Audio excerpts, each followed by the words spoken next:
ekonomi.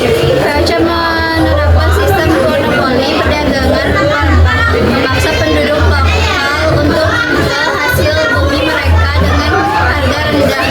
Sistem tanam paksa dan penggunaan pajak yang berat semakin memburuk kondisi ekonomi masyarakat. Perubahan sosial dan budaya. Kontak dengan budaya Eropa menyebabkan akulturasi budaya, namun juga hilangnya beberapa aspek budaya lokal. Sistem pendidikan yang diterapkan VOC juga memperkuat stratifikasi sosial, perlawanan dan pemberontakan. Kebijakan VOC yang merugikan memicu berbagai perlawanan dan pemberontakan dari masyarakat lokal, contohnya perlawanan Sultan Hasanuddin di Makassar. Selanjutnya, sistem politik dan kebijakan VOC. VOC memiliki kekuasaan yang sangat besar, bahkan melebihi kekuasaan pemerintah daerah. Mereka memiliki, yang pertama ada hak oktroy, yang dimana hak istimewa yang diberikan pemerintah Belanda, termasuk hak untuk membangun benteng, mengangkat tentara, menyatakan perang, dan mencetak uang. Yang kedua ada monopoli perdagangan. VOC menguasai perdagangan rempah-rempah, membatasi perdagangan bebas dan perdagangan lokal. Yang ketiga ada perlayaran hongi, ekspedisi militer untuk menekan perdagangan ilegal dan memperkuat monopoli rempah-rempah.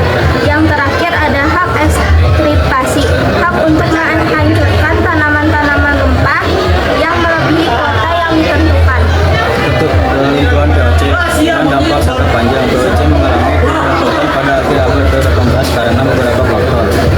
Korupsi yang meluas di internal VOC menyebabkan kerugian finansial yang besar. Persaingan dengan perusahaan dagang Inggris dan Prancis semakin keras. Perlawanan dari penduduk lokal semakin kuat dan mematikan VOC. Perubahan ekonomi Eropa. Pemerintah di Eropa rempah-rempah mendukung VOC dibubarkan pada 13 Desember 1799. Kekuasaannya diambil alih oleh pemerintah Belanda. Meskipun VOC teralih beruntung, dampaknya terhadap Indonesia sangat besar dan berkelanjutan, termasuk eksplorasi ekonomi yang sistematis menyebabkan kemiskinan dan keterbelakangan ekonomi. Perubahan seperti sosial dan politik mengembangkan kerajaan lokal dan memperkenalkan sistem pemerintah kolonial, akulturasi budaya, campuran budaya Eropa dan Indonesia. Perkembangan seperti meskipun itu kepentingan kolonial, VOC juga membangun struktur seperti pelabuhan dan